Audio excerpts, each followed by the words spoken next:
Media మిత్రులకు స్వాగతం. ఈనాటి సాయంకాలపు ప్రెస్ కాన్ఫరెన్స్లో బీజేపీ నాయకులు కేంద్ర పర్యాటక సాంస్కృతిక మరియు ఈశాన్య రాష్ట్రాల అభివృద్ధి శాఖ మంత్రులు శ్రీ కిషన్ రెడ్డి గారు మాట్లాడతారు. వారితో పాటు ఈ ప్రెస్ కాన్ఫరెన్స్లో మోహన్ రెడ్డి గారు మాజీ ఎమ్మెల్సీ, వారితో పాటు మనోహర్ గారు retired employees cell BJP retired employees cell convener, Poreddy Kishore గారు బీజేపీ రాష్ట్ర అధికార ప్రతినిధి పాల్గొంటున్నారు. శ్రీ కిషన్ రెడ్డి గారిని మాట్లాడాల్సిందిగా కోరుతున్నాను.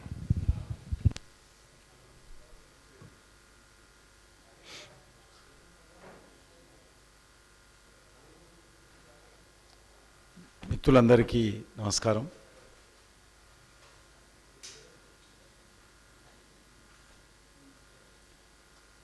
కేంద్రంలో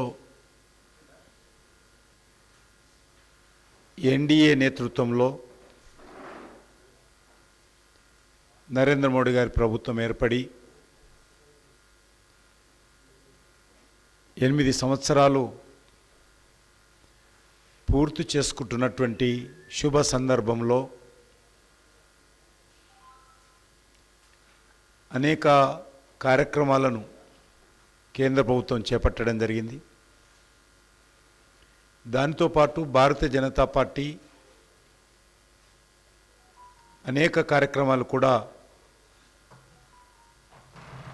ఈ యొక్క 8 సంవత్సరాల విజయాలను ప్రజలకు వివరించాలనే నిర్ణయం తీసుకోవడం జరిగింది. 8 సంవత్సరాల్లో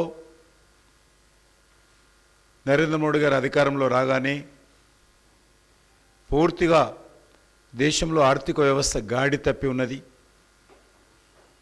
దేశం ఆ రోజు అవినీతి కుంభకోణాలతో లక్షల కోట్ల రూపాయలు దోపిడీ జరిగి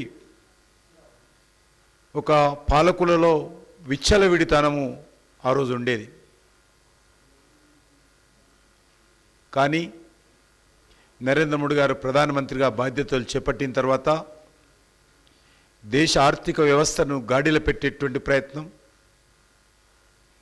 అవినీతిని అరికట్టేటువంటి ప్రయత్నం చిత్తశుద్ధితో చేయడం జరిగింది.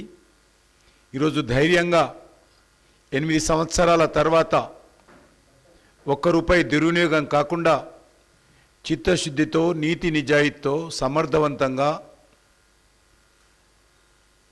నరేంద్ర మోడీ గారి నేతృత్వంలో ఎన్డీఏ ప్రభుత్వం బీజేపీ ప్రభుత్వం పని చేసింది, చేస్తుందని మేము విశ్వాసంగా చెప్పగలం. అధికారంలో రాకముందు దేశంలో మత కళాలు, కర్ఫ్యూలు, ఉగ్రవాద కార్యక్రమాలు, బాంబు పేలుళ్ళు అనేకంగా ఉండేటి. ఈరోజు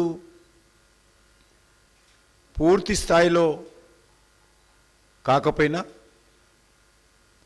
ఈరోజు మత కళాలు తగ్గిపోయాయి. ఐఎస్ఐ యాక్టివిటీ, పాకిస్తాన్ సంబంధించినటువంటి ఐఎస్ఐ యాక్టివిటీ తగ్గుముఖం పట్టింది. ఉగ్రవాద కార్యక్రమాలు తగ్గుముఖం పట్టాయి. జమ్మూ కాశ్మీర్ సరిహద్దు ప్రాంతాల్లో వదిలిపెడితే హైదరాబాద్, బెంగళూరు, మహారాష్ట్ర లాంటి అనేక రాష్ట్రాలలో బాంబు పేలుళ్ళు జరిగేవి. ఈరోజు మనం ధైర్యంగా చెప్పొచ్చు, దేశంలో బాంబు పేలుళ్ళు లేవు. దేశం ఈరోజు అనేక రకాలుగా, ఉదాహరణకు ఈశాన్య రాష్ట్రాలలో ఎప్పుడు చూసినా 40 రోజుల బ్లాకేడు, 30 రోజుల బ్లాకేడు, 15 రోజుల బ్లాకేడు, బందులు, రాస్తారోకోలు, కర్ఫ్యూలు, ఫైరింగ్లు ఈశాన్య రాష్ట్రాల్లో ఉండేది. ఈరోజు పూర్తి స్థాయిలో అక్కడ ఉన్నటువంటి ఇన్సర్జెన్సీ గ్రూపులు భారత ప్రభుత్వం 8 సంవత్సరాలుగా చేసినటువంటి చర్యల కారణంగా, జరిపినటువంటి చర్చల కారణంగా ఈరోజు ఇన్సర్జెన్సీ గ్రూప్స్ అన్నీ కూడా ఈరోజు సరెండర్ అయ్యాయి, ఆయుధాలు విడిచిపెట్టారు, మెయిన్ స్ట్రీమ్లో కలిశారు. వాళ్ళతోటి కేంద్ర ప్రభుత్వము రాష్ట్ర ప్రభుత్వాలు అనేక ఒప్పందాలు చేసుకున్నాం. ఆ ఒప్పందాల మేరకు ఆయా ప్రాంతాల అభివృద్ధి కోసం కేంద్ర ప్రభుత్వం చిత్తశుద్ధితో పనిచేస్తూ ఉంది. గత 8 సంవత్సరాల్లో ఈశాన్య రాష్ట్రాలలో సుమారు 4 లక్షల కోట్ల రూపాయలు కేంద్ర ప్రభుత్వం ఖర్చు చేయడం జరిగింది. జాతీయ రహదారుల కనెక్టివిటీ, అద్భుతమైనటువంటి కనెక్టివిటీ ఈరోజు ఈశాన్య రాష్ట్రాల్లో తీసుకొస్తున్నాం.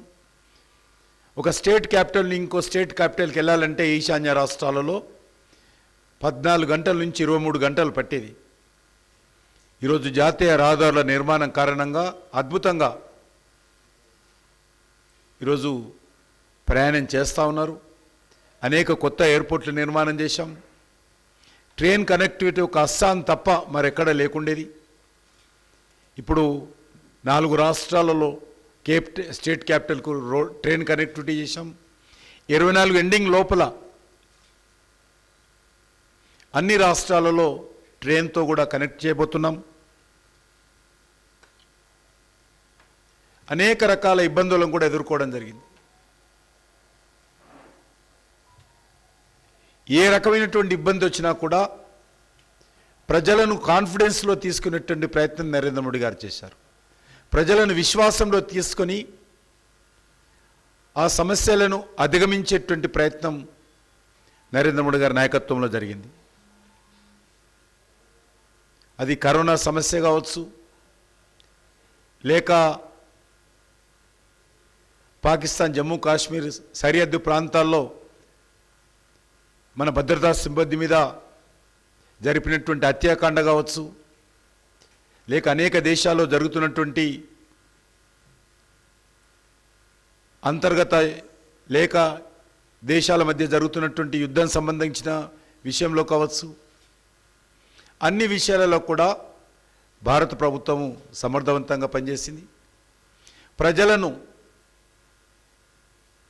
ఏకం చేసేటువంటి ప్రయత్నం, మొదటిసారిగా స్వచ్ఛ భారత్ కార్యక్రమంలో ఈరోజు అన్ని వర్గాల ప్రజలు పాల్గొంటున్నారు.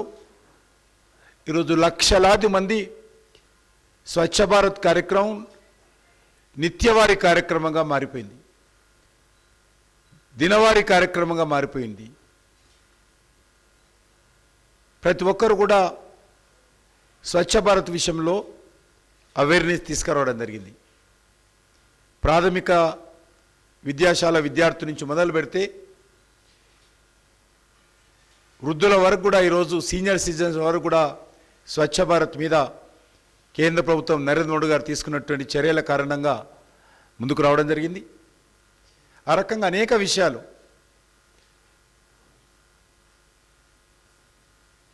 నిధుల దుర్వినియోగం కానీ, లేక అనవసరపు ఖర్చు కానీ, దుబారా ఖర్చు కానీ కేంద్ర ప్రభుత్వం తగ్గించుకుంది. దేశంలో అనేక రకాల పెట్టుబడుల కోసం కేంద్ర ప్రభుత్వం ప్రయత్నం చేసింది. ఇటీవల ఉక్రెయిన్ సంఘటన కూడా మనకు తాజా ఉదాహరణ. ఉక్రెయిన్లో మన దేశానికి సంబంధించినటువంటి 25,000 మంది విద్యార్థులు, పౌరులు అక్కడ చిక్కుకున్న నేపథ్యంలో జరుగుతున్నటువంటి యుద్ధం సందర్భంగా చాకచక్యంగా మన ప్రధానమంత్రి గారు ఇటు రష్యాతో అటు ఉక్రెయిన్తో మాట్లాడి 6 గంటల పాటు యుద్ధం ఆపి, ఉక్రెయిన్తో మాట్లాడి ప్రత్యేకమైనటువంటి ట్రైన్లు ఏర్పాటు చేసి వాళ్ళందరినీ సేఫ్గా సరిహద్దు దేశాలకు తీసుకొచ్చి అక్కడ నుంచి భారతదేశానికి తీసుకొచ్చినటువంటి ఘనత అపూర్వమైనటువంటి సంఘటన. ఇది తాజా ఉదాహరణ. అంతేకాకుండా ఇతర దేశాల్లో జరిగినటువంటి సంఘటనల సందర్భంగా కూడా భారత ప్రభుత్వం అదేవిధంగా ప్రయత్నం చేసింది. ప్రపంచవ్యాప్తంగా అనేక మార్పుల కారణంగా పెట్రోలియం ఉత్పత్తుల ధరలు పెరిగాయి. ఈ సమయంలో కూడా భారత ప్రభుత్వం ధైర్యం చేసి 2 సార్లు పెట్రోలు డీజిలు ఏదైతే కేంద్ర ప్రభుత్వానికి రావాల్సినటువంటి పన్ను వాటా ఉంటుందో ధర తగ్గించడానికి అవకాశం లేదు.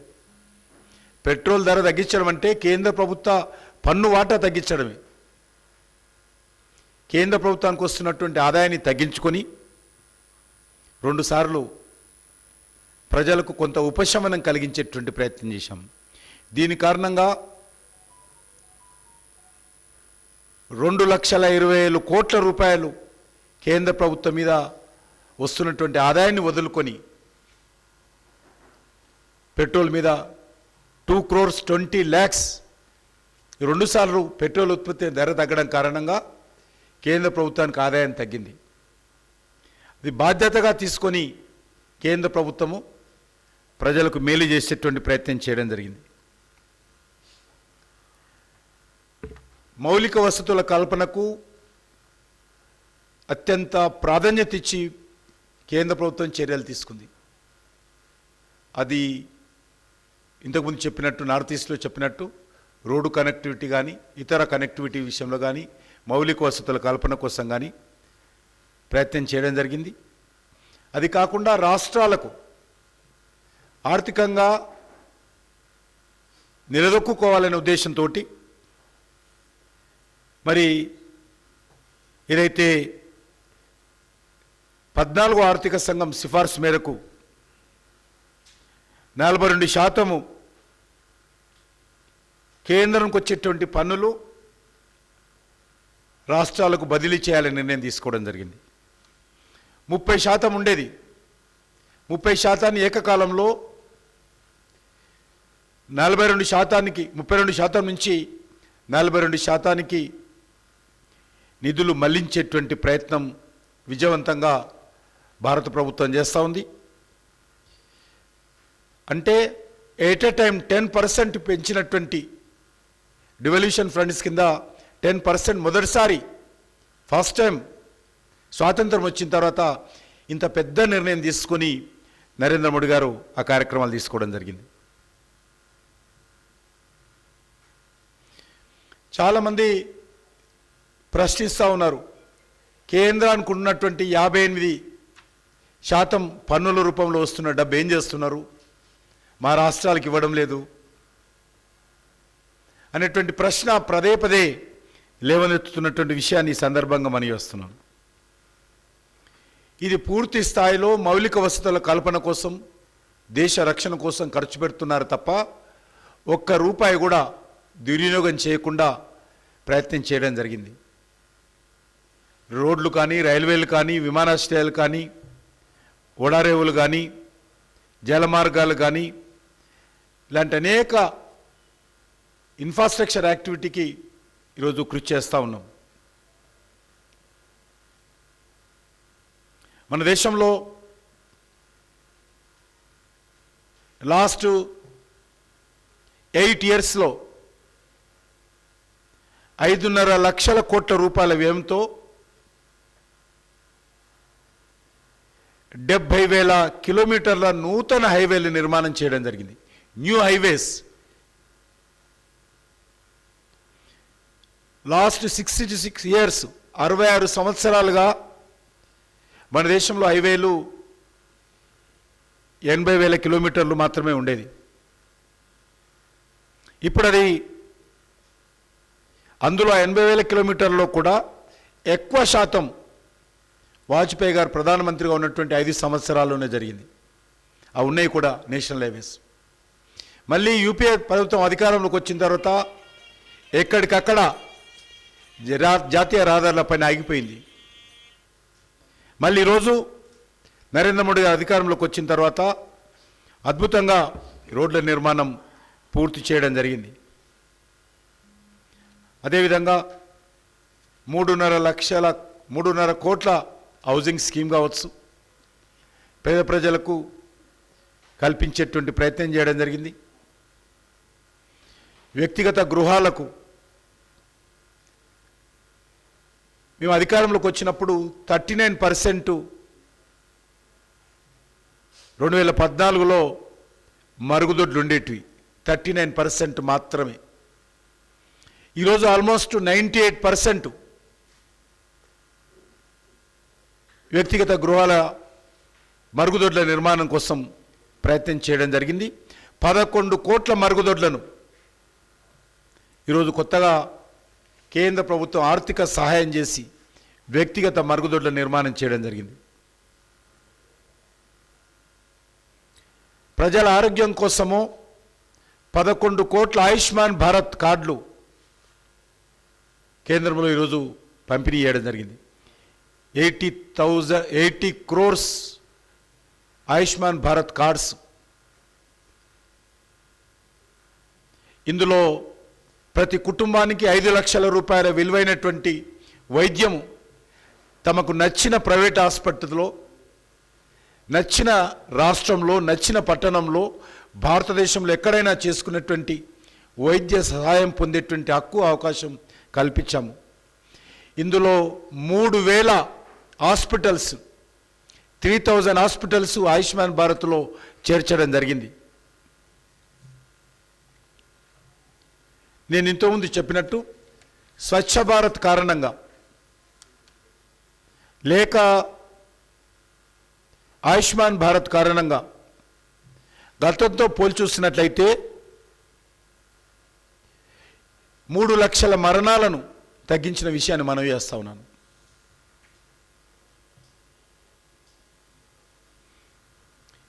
ఎయిట్ ఇయర్స్లో 192 government medical colleges, 77 private medical colleges ప్రారంభించాము. అండర్ గ్రాడ్యుయేట్ సీట్ల సంఖ్య మెడికల్ కాలేజీలో ప్రతి సంవత్సరం 50,000 ఉంటే ఈరోజు 80% పెంచి ప్రతి సంవత్సరము 90,000 సీట్లు ఈరోజు అండర్ గ్రాడ్యుయేట్స్ మెడికల్ సీట్లు ఇస్తూ ఉన్నాం. అలాగే పీజీ సీట్లు కూడా 32,000 నుంచి 56,000 కంటే 75% పెరిగింది.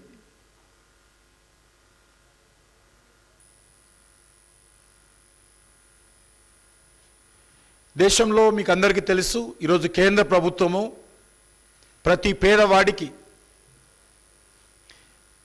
5 కేజీల బియ్యం చొప్పున 3 రూపాయల రేటుతో అందిస్తూ ఉంది. 2015 అక్టోబర్ 30 నుంచి 2015 అక్టోబర్ 30 నుంచి ఈ యొక్క బియ్యం పంపిణీ చేస్తూ ఉన్నాం, గోధుమలు పంపిణీ చేస్తూ ఉన్నాం. 80 కోట్ల మందికి అందిస్తూ ఉన్నాం.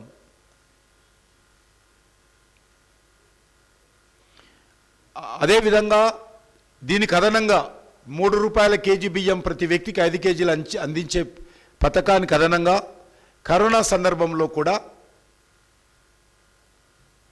ఒక 80 కోట్ల మందికి 5 కేజీల చొప్పున గత 2.5 సంవత్సరాలుగా ఇస్తూ ఉన్నాం. సెప్టెంబర్ వరకు ఇవ్వాలని ఇప్పటికైతే నిర్ణయం తీసుకున్నాం. దీని ఖర్చు 3,60,000 కోట్ల రూపాయలు. ఫ్రీ ఫుడ్ గ్రెయిన్ స్కీమ్ ఏదైతున్నదో, this a largest food grain scheme we are implementing in India, entire వరల్డ్లో. ప్రపంచంలో అతిపెద్ద ఆహార ధాన్యాల పంపిణీ కార్యక్రమం భారతదేశంలో జరుగుతుంది.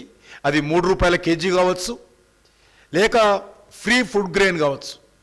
ఉచితంగా ఇస్తున్నటువంటి పథకం కానీ, 3 రూపాయల కేజీ బియ్యం ఇస్తున్నటువంటి పథకం కానీ వరల్డ్లో లార్జెస్ట్ ఫుడ్ గ్రెయిన్ స్కీమ్.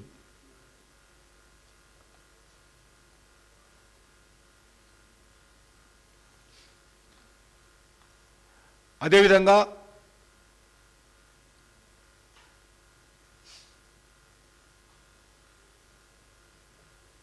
గతంలో కరోనా సందర్భంగా మనరేగా సుమారు ఈ 8 సంవత్సరాలలో 5 లక్షల కోట్ల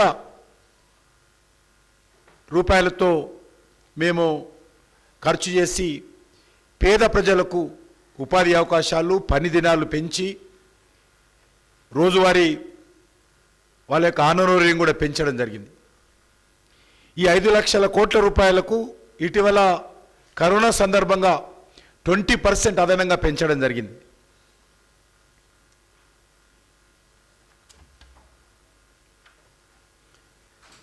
గత 74 సంవత్సరాలుగా రావణ కాష్టంగా ఉన్నటువంటి ఆర్టికల్ 370 జిన్నా రాజ్యాంగం రద్దు చేసి డాక్టర్ బాబాసాహెబ్ అంబేద్కర్ రాజ్యాంగాన్ని భారతదేశంలో తీసుకొచ్చాము.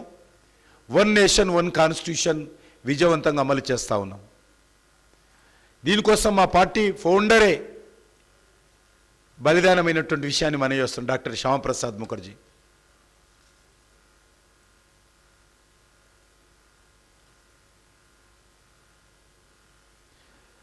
అదేవిధంగా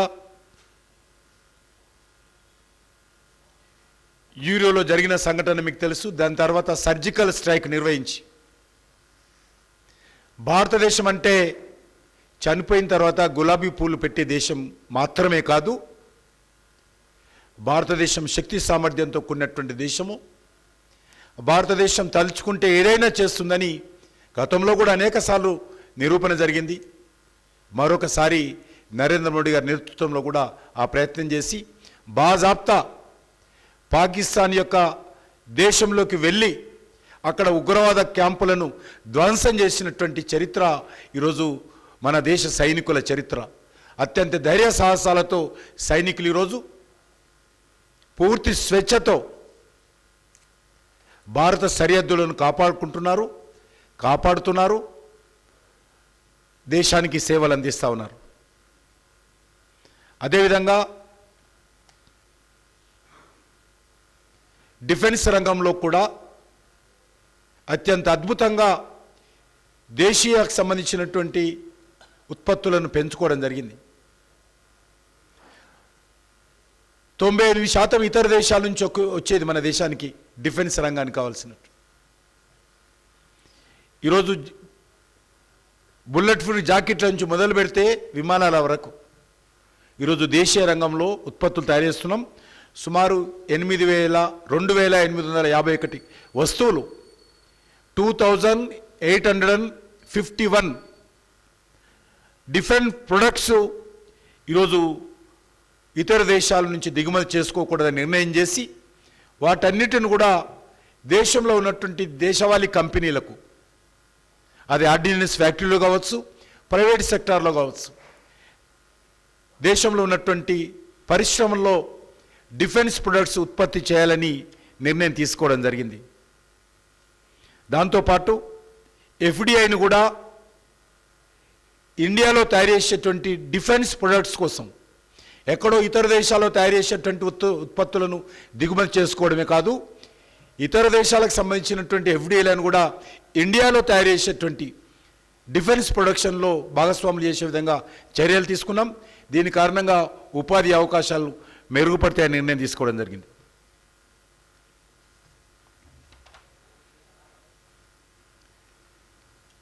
యోగా మన కొన్ని వేల సంవత్సరాల భారతీయ జీవనంలో భాగస్వామ్యమైనటువంటి, భారతీయ సంస్కృతిలో అంతర్భాగంగా ఉన్నటువంటి యోగా ఈరోజు ప్రపంచానికి పరిచయం చేయడం జరిగింది.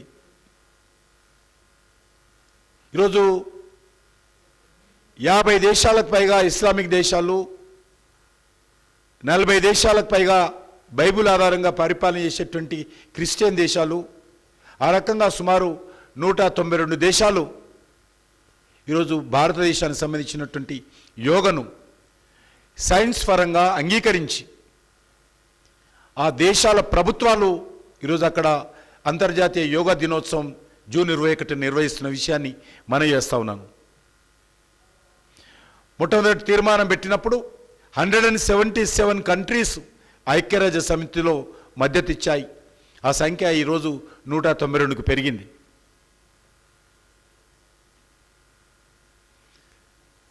అనేక విగ్రహాలు భారతదేశం నుంచి ఇతర దేశాలకు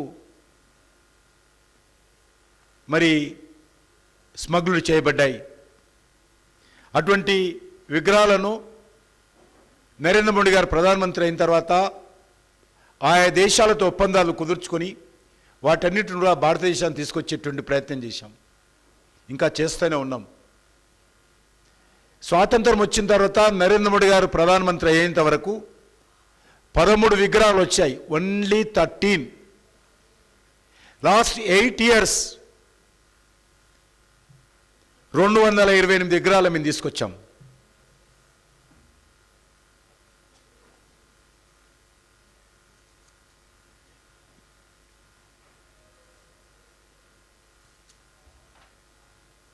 ఈ రకంగా అనేక కార్యక్రమాలు కోవిడ్లో అద్భుతంగా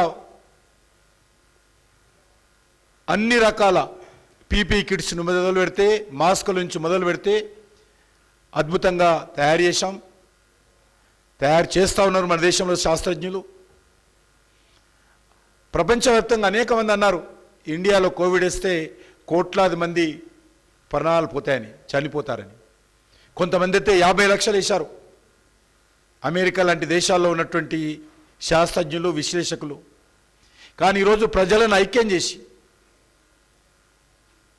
ఈరోజు సమర్థవంతంగా అన్ని వర్గాల ప్రజలు, రాజకీయాలకు అతీతంగా, పార్టీలకు అతీతంగా, ప్రాంతాలకు అతీతంగా అన్ని వర్గాల ప్రజలను ఏకం చేసి ఈరోజు భారత ప్రభుత్వము భారతదేశంలో కోవిడ్ని అరికట్టేటువంటి ప్రయత్నంలో అన్ని రాష్ట్రాల సహకారంతో ముందుకెళ్ళింది. అన్ని రకాల ఉత్పత్తులు మనం తయారు చేసుకున్నాం. ఈరోజు N95 మాస్కులు కానీ, పీపీఈ కిట్స్ కానీ ఇతర దేశాలకు ఎగుమతి చేస్తూ ఉన్నాం. అన్నిటికంటే అద్భుతమైనటువంటి అంశము వ్యాక్సిన్. 8 రకాల వ్యాక్సిన్ తయారు చేస్తూ ఉన్నాం. అనేక అభివృద్ధి చెందినటువంటి అగ్రదేశాలు భారతదేశం యొక్క వ్యాక్సిన్ కావాలని ఈరోజు అడుగుతున్నటువంటి విషయాన్ని మనం చేస్తూ ఉన్నాం. ప్రపంచంలో అతిపెద్ద vaccination program, largest production, biggest vaccination program in India, in the world, ఇండియాలో జరుగుతూ ఉంది. ప్రపంచంలో అతిపెద్ద వ్యాక్సినేషన్ ప్రోగ్రాం ఇండియాలో జరుగుతుంది. 195 కోట్ల వ్యాక్సినేషన్ భారతీయ ప్రజలకు కేంద్ర ప్రభుత్వం ఉచితంగా అందించడం జరిగింది. Not only largest, free vaccination కూడా. ఇది ప్రపంచంలోనే అతిపెద్దది. ఈ రకంగా ఇంకా అనేక అంశాలు కేంద్ర ప్రభుత్వం తరఫున కొన్ని విప్లవాత్మకమైనటువంటి మార్పులతో చర్యలు తీసుకుంటున్నాం. రైతులకు ఉచితంగా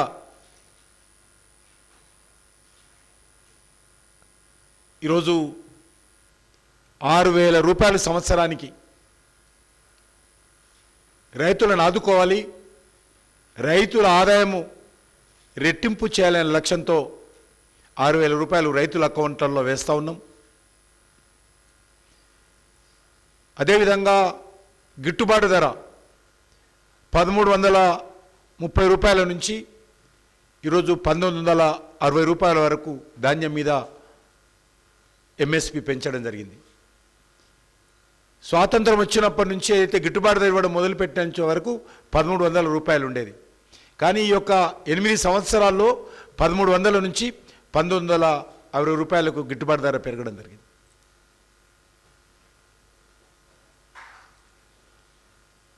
రైతుల యొక్క పంటలను కొనుగోలు విషయంలో రికార్డు స్థాయిలో కొనుగోలు చేస్తూ ఉన్నాం.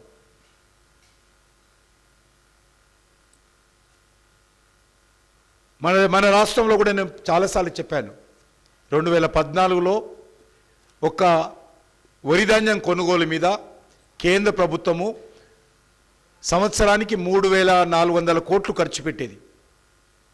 కానీ లాస్ట్ ఇయర్ 26,600 కోట్లు ఖర్చు పెట్టాం.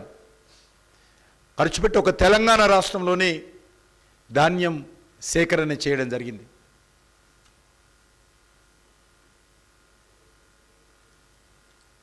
ఈ రకంగా నీతితో నిజాయితీతో పనిచేయడం జరిగింది. కోవిడ్ కారణంగా అనాథలైనటువంటి ఎవరైతే పిల్లలు ఉంటారో, విద్యార్థులు ఉంటారో వాళ్ళని ఈరోజు పిఎం కేర్స్ ద్వారా దత్తత తీసుకుంటున్నాం. వాళ్ళందరికీ రేపటి రోజు అనేక కార్యక్రమాలు ఏర్పాటు చేసి దేశవ్యాప్తంగా పిఎం కేర్స్ ఫర్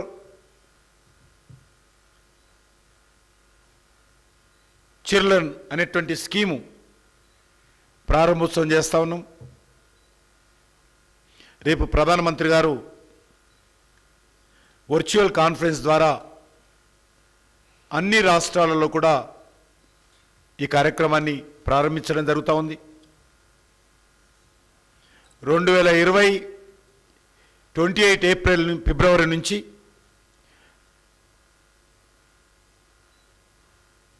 ఈ సంవత్సరము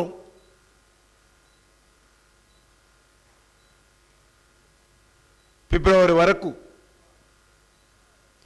తల్లిదండ్రులను కానీ చట్టప్రకారం ఉన్నటువంటి గార్డియన్స్ కానీ రేపటి స్కీమ్ గురించి చెప్తా ఉన్నాను. దత్తత తీసుకుని అడాప్ట్ చేసుకున్నటువంటి పేరెంట్స్ కానీ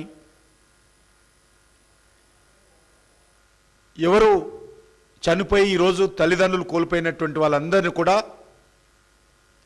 భారత ప్రభుత్వమే నరేంద్ర మోడీ గారే వాళ్ళ గార్డియన్గా ఈరోజు నిర్ణయం తీసుకున్నాం. వాళ్ళందరికీ ఈరోజు గార్డియన్గా ప్రధానమంత్రి గారు ఉంటారు. వాళ్ళందరి వివరాలు సేకరిస్తున్నాం. అన్ని రాష్ట్ర ప్రభుత్వాలతో మాట్లాడుతూ ఉన్నాం. అన్ని రాష్ట్రాల ప్రభుత్వాల తరఫున, జిల్లా కలెక్టర్ల తరఫున, పోలీస్ డిపార్ట్మెంట్ తరఫున వాళ్ళందరి వివరాలు సేకరించి వాళ్లకు సహాయం చేయాలని నిర్ణయం తీసుకోవడం జరిగింది. ఇప్పటి వరకు ఆ విషయాలన్నీ నేను మనవి చేస్తాను. ఇందులో ఒక నిర్దిష్టమైనటువంటి పథకంతో వాళ్ళకు అండగా ఉండడము, ఆ పిల్లలందరికీ ఆరోగ్య బీమా కల్పించడము, ఆ పిల్లలందరికీ 23 సంవత్సరాలు వచ్చే వరకు తమ కాళ్ళ మీద తాము నిలబడే విధంగా భారత ప్రభుత్వము బాధ్యత తీసుకుంటుంది. వాళ్ళందరూ తమ బంధువుల దగ్గర ఇళ్ళ ఉన్నా లేక చైల్డ్ వెల్ఫేర్ సంబంధించినటువంటి హోమ్లో ఉంటామన్నా కూడా వాళ్ళందరికీ షెల్టర్ కల్పించాలని నిర్ణయం తీసుకున్నాం. అదేవిధంగా ఇప్పటి వరకు వివిధ రాష్ట్ర ప్రభుత్వాల నుంచి 9,042 దరఖాస్తులు రావడం జరిగింది. ఆయా జిల్లా కలెక్టర్లు ఆ దరఖాస్తులన్నీ పరిశీలన చేయాలని ఆ జిల్లా కలెక్టర్లు పంపించిన తర్వాత వారు పరిశీలన చేసి 4,345 మంది పిల్లలను కేంద్ర ప్రభుత్వము నరేంద్ర మోడీ గారు అడాప్ట్ చేసుకోవాలని జిల్లా కలెక్టర్లు అందరూ కూడా రికమెండ్ చేశారు.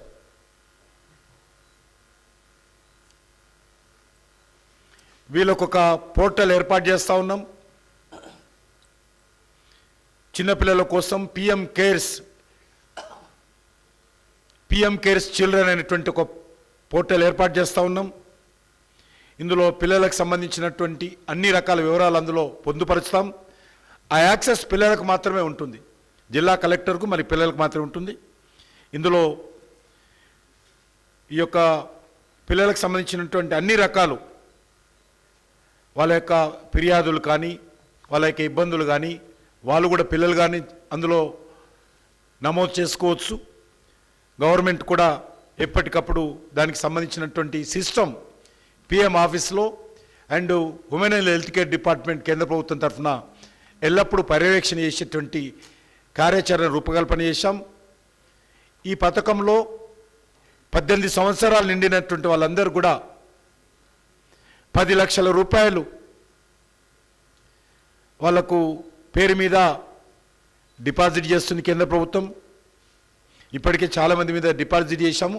రేపు వాళ్ళందరూ కూడా ఆ సర్టిఫికెట్లు ఇస్తాం. 18 సంవత్సరాలు పైపడిన తర్వాత ఈ యొక్క 10 లక్షల రూపాయల మీద ఎంతైతే ఇంట్రెస్ట్ వస్తుందో ఆ ఇంట్రెస్ట్ అంతా కూడా ఆ యొక్క పిల్లల అకౌంట్లో తిరిగి జమ చేస్తాం. అదేవిధంగా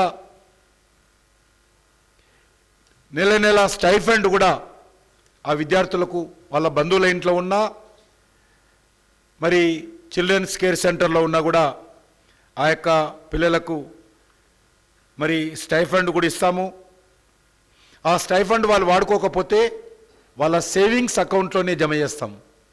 పిల్లలకు కావాల్సినటువంటి ఖర్చు వాళ్ళు డ్రా చేసుకునే విధంగా పూర్తి హక్కుకు ఇస్తాం. 18 సంవత్సరాల నుంచి 23 సంవత్సరాలు వచ్చే వరకు ఈ స్టైఫండ్ కంటిన్యూ చేస్తాం.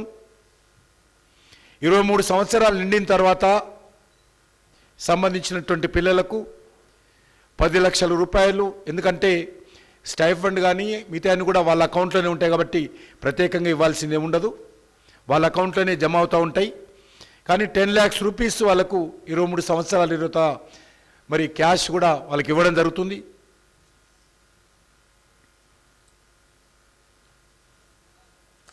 అదేవిధంగా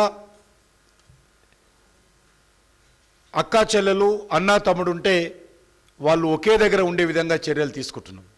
అది బంధువుల ఇంట్లో కానీ లేకపోతే ప్రభుత్వం సంబంధించినటువంటి సంరక్షణ కేంద్రాల్లో కానీ హాస్టల్స్లలో అది చర్యలు తీసుకుంటున్నాం.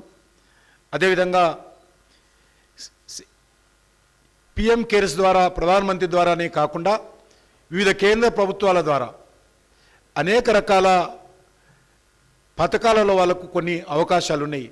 దీనికి అడిషనల్గా పిఎం కేర్స్ ద్వారా తీస్తున్నట్టు దానికి అదనంగా